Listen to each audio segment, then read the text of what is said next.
자연은 태양에서부터 시작되죠. 그 에너지를 지구상의 모든 동물의 먹이로 변환해 주는 것이 풀입니다. 풀은 메마른 땅이 나타나서 그 땅을 비옥하게 해주고 나무가 무성해지고 낙엽이 쌓이면 사라집니다. 하지만 나무가 사라지고 메마른 땅이 되면 풀은 다시 나타납니다. 이곳은 10년 전에 어머니가 전원생활을 시작하시며 농사를 짓기 시작한 곳입니다. 저기엔 풀도 벌레도 없었죠. 어머니는 풀과 벌레를 절대적으로 혐오하십니다. 보이는 즉시 죽이셨죠. 저런 환경에선 토양은 숨쉬지 못하고 단단하게 굳어버리고 지렁이와 무당벌레, 잠자리 등 유기농업에 필요한 모든 벌레들이 사라집니다. 다만 모기가 번성하고 미국 선녀벌레, 진딧물, 배추벌레 등 식물을 먹이로 하는 벌레들만 번성합니다. 결국 매년 땅을 갈고 낙엽이나 풀 대신에 검정 비닐로 땅을 덮고 농약과 비료를 사용하지 않으면 농작물들이 모두 가벼운 고난이나 병도 이겨내지 못하고 죽어버립니다. 당연히 인간에게도 건강할 수 없는 환경이죠. 그래서 바꿔보기로 했습니다. 비닐을 걷어버리고 유기농업을 시작해보기로 했죠. 관행농법은 벌레와 풀을 모두 죽입니다. 하지만 유기농업은 벌레와 풀을 이용하죠. 지구상의 모든 생물은 보편성과 개별성을 동시에 가지고 있습니다. 어떤 풀은 키가 크게 자라고 어떤 풀은 키가 작게 자랍니다. 어떤 풀은 10년생이고 어떤 풀은 반년만 살고 죽습니다. 어떤 풀은 잎이 무성하고 어떤 풀은 뿌리가 땅속 깊이 들어갑니다. 어떤 풀은 빨리 자라고 어떤 풀은 느리게 자랍니다. 저에겐 농작물과 풀의 차이가 없어요. 개별적 특성은 다르지만 보편적으로 유용한 식물이죠. 질경이는 다른 풀이 자랄 수 없는 매우 메마른 땅에서 잘 자라지만 유기물 생산량이 적습니다. 그래서 필요에 따라 여러 풀씨를 섞어서 뿌렸습니다.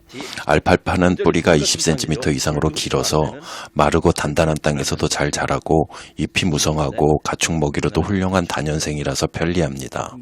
아스파라거스도 잎이 무성하고 메마른 땅에서도 잘 자라는 다년생이라서 편리합니다.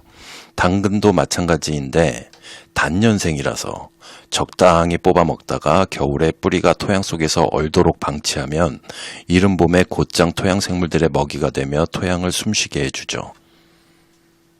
이 그림은 토마스 쿤이 만들어낸 패러다임의 개념을 설명하기 위한 그림입니다. 같은 그림이지만 오른쪽에 토끼 입이 있다고 보게 되면 토끼로 보이고 왼쪽에 오리 주둥이가 있다고 보면 오리로 보입니다. 같은 현상을 보고 있지만 전혀 다른 것을 보고 있기 때문에 자신과 다른 패러다임을 가진 사람의 생각과 논리는 모순적이고 애매모호하게 들릴 수밖에 없죠. 인간의 사고체계에서 이런 현상은 어쩔 수가 없는 것입니다. 뉴턴의 고전역학이라는 패러다임을 어느 정도 뛰어넘은 아인슈타인도 결국 죽을 때까지 양자역학을 이해하지 못하고 죽었으니까요. 현재는 관행농업의 시대이고 풀과 벌레를 살리고 자연의 이치를 이용하자는 저의 생각과 논리는 어머니에게 모순적이고 애매모호하게 들릴 수밖에 없습니다.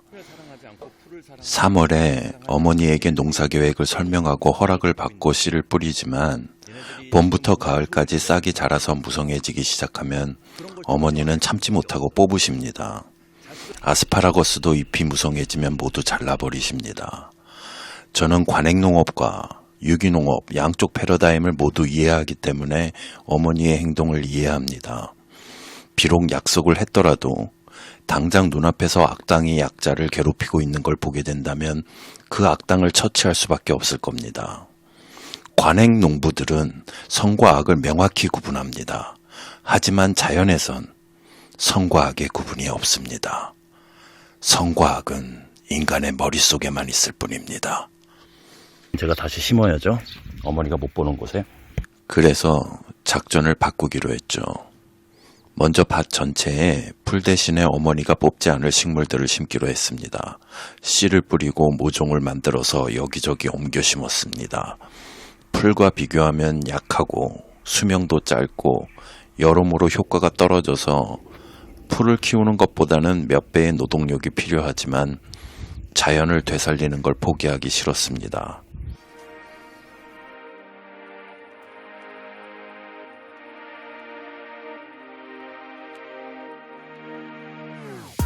겨울에는 낙엽을 가져다 덮었습니다.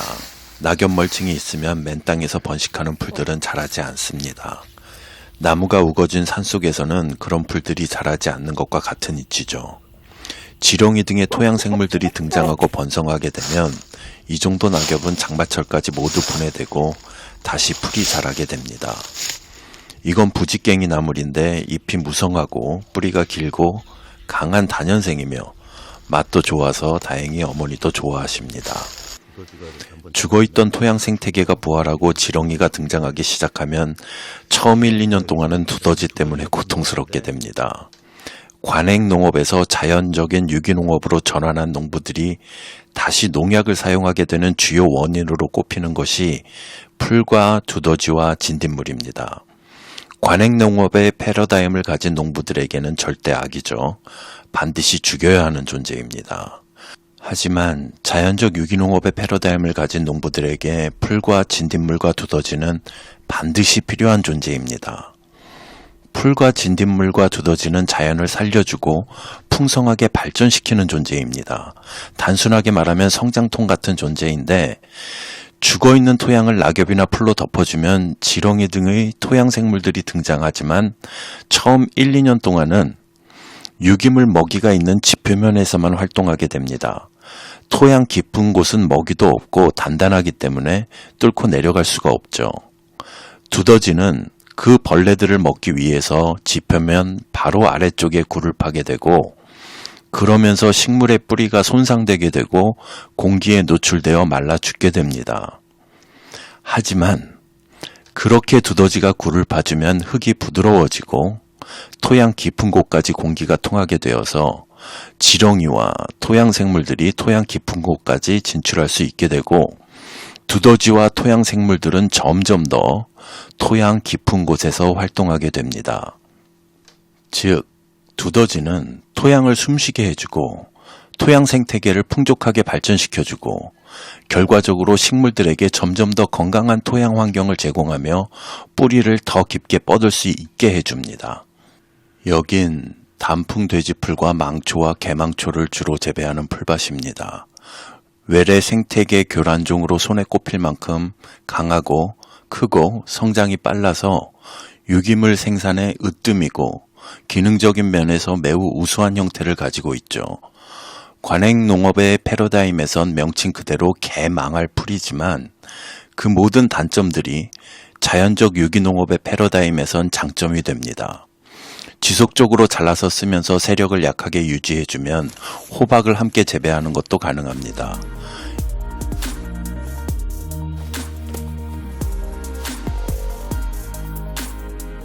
이렇게 밭에 덮어주기도 하고 닭들의 활동 공간에 깔아주면 먹이도 되고 좋은 환경을 유지해줍니다. 겨울에는 남김없이 걷어와서 밭에 덮어줍니다. 3년차 된 땅을 한번 볼게요. 이렇게 적당한 수분과 토양 생물들이 살고 있는 토양에서 유기물을 치워버리고 식물을 뽑아버리면 토양은 햇빛에 노출되고 즉시 모든 토양 생물들이 사라지고 토양 깊은 곳까지 마르면서 딱딱해집니다. 당연한 이치지만 토양 생물들은 햇빛을 싫어합니다. 예전에 이불과 빨래를 햇빛에 살균하던 이유가 그 이치 때문이죠. 이렇게 생물학적으로나 물리적으로 죽은 토양을 다시 살리려면 몇 년의 시간이 걸립니다. 그래서 밭과 밭 주변에 조금이라도 토양이 노출되면 안 됩니다. 식물이든 돌이든 낙엽이든 통나무든 적절한 것을 구해와서 덮어야 합니다. 아직 토양이 살아나지 않은 땅엔 이렇게 늦가을에 땅을 파고 청볼이나 귀리 씨앗을 묻어줍니다. 그냥 뿌리면 발화율도 떨어지고 새들이 먹기 때문이죠. I'm done and it's raining. 토양이 살아난 곳은 절대로 땅을 파면 안 되니까 청볼이나 귀리 씨앗을 그냥 뿌린 후에 풀로 덮어주면 싹이 납니다.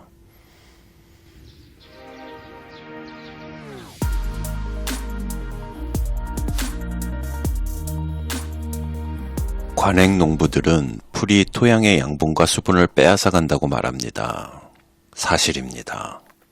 하지만 풀은 가져간 것의 몇 배를 돌려줍니다.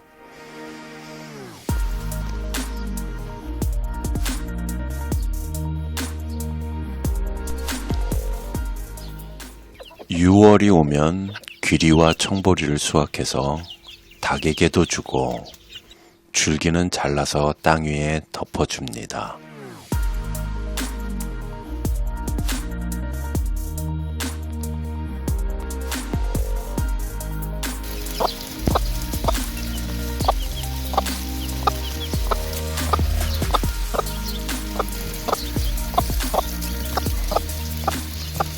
고양이는 항상 주위를 맴돌면서 호시탐탐 닭들을 노리지만 다른 동물들의 접근을 막아내서 결과적으로 닭들을 보호하고 밭에서 새들을 적당히 쫓아줍니다. 고양이의 단점만 본다면 고양이는 죽여야 할 존재죠. 하지만 고양이의 단점과 장점을 모두 볼 수 있게 되면 고양이와 공존하며 고양이를 이용할 수 있습니다. 자연에서 성과 악의 구분은 무의미합니다.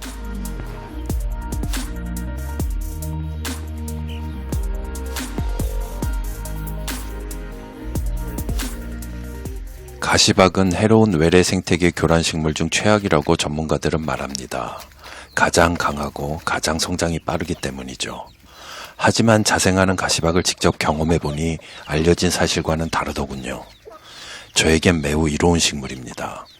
이파리는 닭들이 맛있게 먹고 줄기는 닭들의 생활 공간을 쾌적하게 해주고 뛰어난 유기물 멀칭 재료가 되기 때문인데 성장조차 빠르고 비교적 큰 재배 면적이 필요하지 않습니다. 게다가 수확해서 이용하다 보면 오히려 부족할 정도여서 다른 식물들에게 해를 끼칠 만큼 자라지도 못합니다. 죽은 토양에 식물들이 자라기 시작하면 그 식물을 먹이로 하는 진딧물과 애벌레 등이 발생합니다. 처음에는 육식곤충이 없는 상태에서 진딧물은 폭발적으로 증가하며 식물들을 괴롭게 하고 수확량을 급격히 감소시키지만 진딧물은 곤충 생태계를 살리는 기초가 됩니다. 진딧물이 발생해야 비로소 진딧물을 먹이로 하는 무당벌레 등 작은 육식곤충이 발생하고 그러면 잠자리나 여치나 사마귀 등의 큰 육식곤충들이 발생합니다. 그러면 진딧물은 식물들을 괴롭힐 정도로 번성하지 못하고 계속해서 육식곤충들의 먹이 역할을 하게 됩니다. 그리고 새들도 곤충들을 잡아먹느라고 농작물들을 덜 먹게 되죠.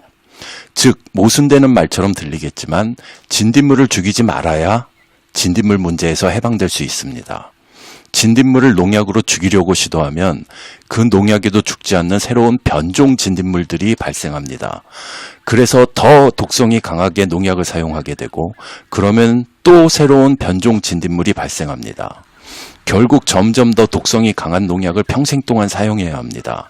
그러는 동안 그 지역에 잠자리 등 모든 육식곤충들이 사라지게 되고 결국 천적이 없어진 모기와 미국 선녀벌레 등이 폭발적으로 번성해서 인간과 가축과 식물들을 괴롭게 하는데 그걸 또 살충제로 죽이려고 시도하면 더 크고 복잡한 문제가 발생합니다. 육식곤충이 발생할 때까지만 고생하면 사라질 문제를 다른 여러 부작용과 함께 평생 붙잡고 있게 됩니다. 무슨 의도로 이렇게 만들어졌는지는 모르겠지만 자연의 이치는 이렇습니다.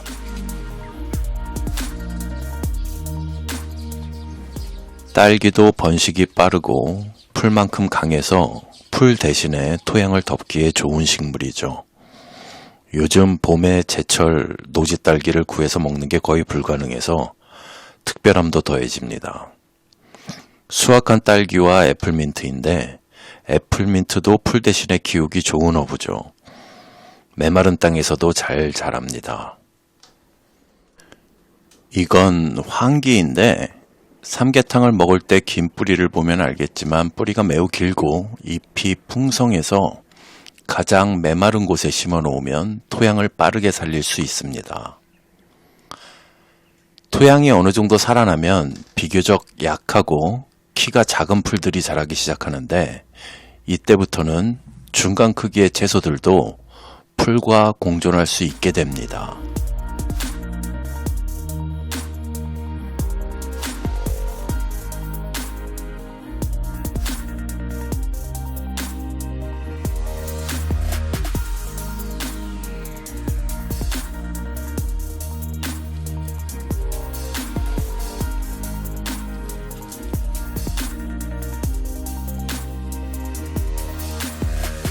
They talk about another kind of world. Another kind of world. What are you afraid of?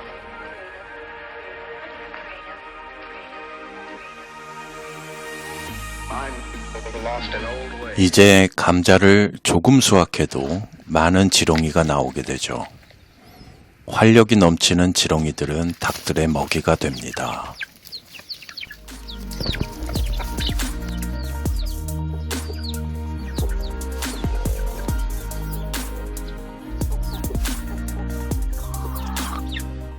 풀 속에 토양생물 분변토가 꽤 쌓였네요.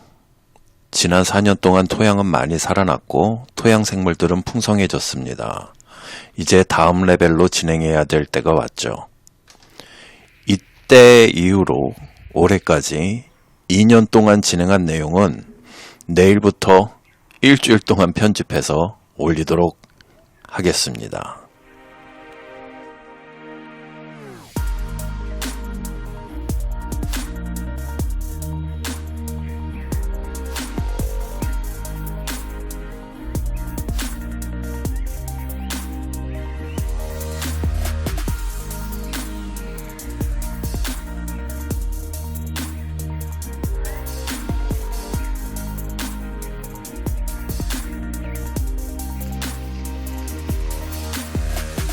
They talk about another kind of world. Another kind of world. What are you afraid of?